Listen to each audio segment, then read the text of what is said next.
بسم اللہ الرحمن الرحیم۔ السلام علیکم محترم ناظرین، یہ واقعہ آج سے 3500 سال پہلے پیش آیا تھا۔ فرعون کے ڈوب کر مرنے کے بعد سمندر نے اس کی لاش کو اللہ رب العزت کے حکم سے باہر پھینک دیا، جبکہ باقی لشکر کا تو کوئی نام و نشان بھی نہ ملا۔ مصریوں میں سے کسی شخص نے ساحل پر پڑی اس کی لاش پہچان کر اہل دربار کو بتایا۔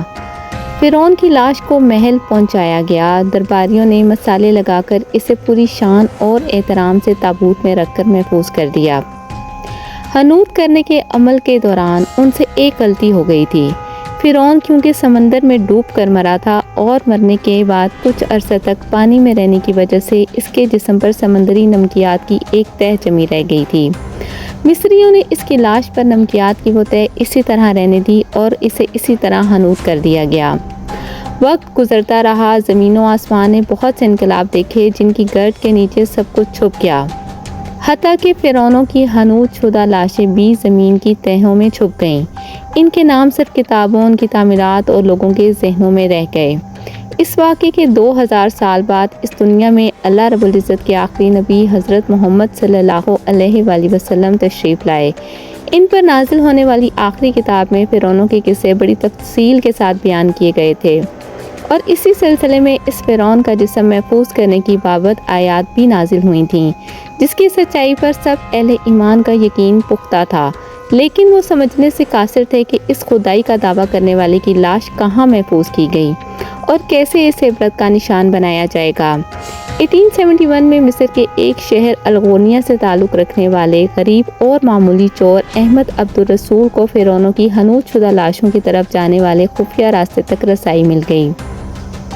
احمد عبدالرسول نوادرات چوری کر کے بیچا کرتا تھا۔ ایک دن وہ دریائے نیل کے کنارے کے قریب تبسیہ کے مقام پر اسی سلسلے میں پھر رہا تھا جب اسے خفیہ راستے کا پتہ چلا۔ وہاں وہ نوادرات کی چوری کے لیے جگہ کھود رہا تھا۔ اسی دوران اسے کچھ لوگوں نے پکڑ لیا اور پولیس کے حوالے کر دیا گیا۔ وہ جس جگہ کو کھود رہا تھا وہاں سے ملنے والے راستے کی جب مسلسل کھدائی کی گئی تو 1891 کو دوسری ممیوں کے ساتھ اسی غرق ہونے والی فرعون کی لاش بھی مل گئی۔ اس کے کفن پر سینے کے مقام پر اس کا نام لکھا ہوا تھا۔ ان ممیوں کو ماہرین قاہرہ لے گئے۔ جب ان ممیوں کا تفصیل سے جائزہ لیا گیا تو فرعون والی ممی پر جمی نمکیات کی تہہ سے تصدیق ہو گئی کہ یہ وہی فرعون ہے جسے اللہ رب العزت نے پانی میں غرق کر کے بدترین انجام سے ہمکنار کیا تھا۔ یہ بہت بڑا واقعہ تھا۔ اس کی تصدیق کے لیے دنیا بھر کے ماہرین، آثار قدیمہ اور سائنسدان مصر کی طرف امٹ پڑے۔ مختلف سائنسی ٹیسٹ کرنے کے بعد دنیا بھر کے سائنسدانوں نے تصدیق کر دی کہ دوسری سب لاشوں کی نسبت صرف فرعون کی لاش پر ہی سمندری نمکیات کی تہہ جمی ہوئی تھی۔ اس تصدیق کے بعد اسے فرعون کی لاش قرار دے کر عجائب گھر میں محفوظ کر دیا گیا۔ 1882 میں فرعون کی ممی خراب ہونے لگی تو اس وقت کی مصری حکومت نے فرانس کی حکومت کو درخواست کی کہ فرعون کی ممی کو خراب ہونے سے بچایا جائے، نیز جدید سائنسی ذرائع سے اس کی موت کی وجہ بھی معلوم کی جائے۔ چنانچہ مصری اور فرانسیسی حکومت نے مل کر ممی کو فرانس لے جانے کا انتظام کیا۔ جب فرعون کی لاش کو فرانس پہنچایا گیا تو ایئرپورٹ پر اس دور کے فرانسیسی صدر بذات خود حکومت کے اعلیٰ عہدیداروں، تمام وزراء اور فوج کے افسران کے ساتھ استقبال کے لیے موجود تھے۔ فرعون کی لاش کا استقبال کسی عظیم زندہ بادشاہ کی طرح کیا گیا۔ فوجی دستوں نے سلامی دی اور فرعون کی ممی کو ماہر ڈاکٹروں کی ٹیم کے حوالے کر دیا گیا۔ اس ٹیم کی سربراہی ڈاکٹر مورس بوکائی نے کی تھی۔ مائکروسکوپک ٹیسٹوں کے ذریعے ممی کے تمام اعضاء کا باریک بینی سے جائزہ لیا گیا تو معلوم ہوا کہ اس کی لاش اور جسم میں سمندری ذرات ابھی تک موجود ہیں اور موت کی وجہ بھی پانی میں ڈوبنے کی وجہ سے ہوئی تھی۔ ایک بادشاہ کی موت پانی میں ڈوبنے کی وجہ سے ہو، یہ ڈاکٹر مورس کے لیے حیرت کی بات تھی۔ اس نے اس ممی کے بارے میں مزید جاننے کی کوشش کی تو اسے معلوم ہوا کہ اس بادشاہ کی موت کے حالات مسلمانوں کے نبی حضرت محمد صلی اللہ علیہ وآلہ وسلم پر اتری کتاب قرآن پاک میں تفصیل سے درج ذیل ہیں۔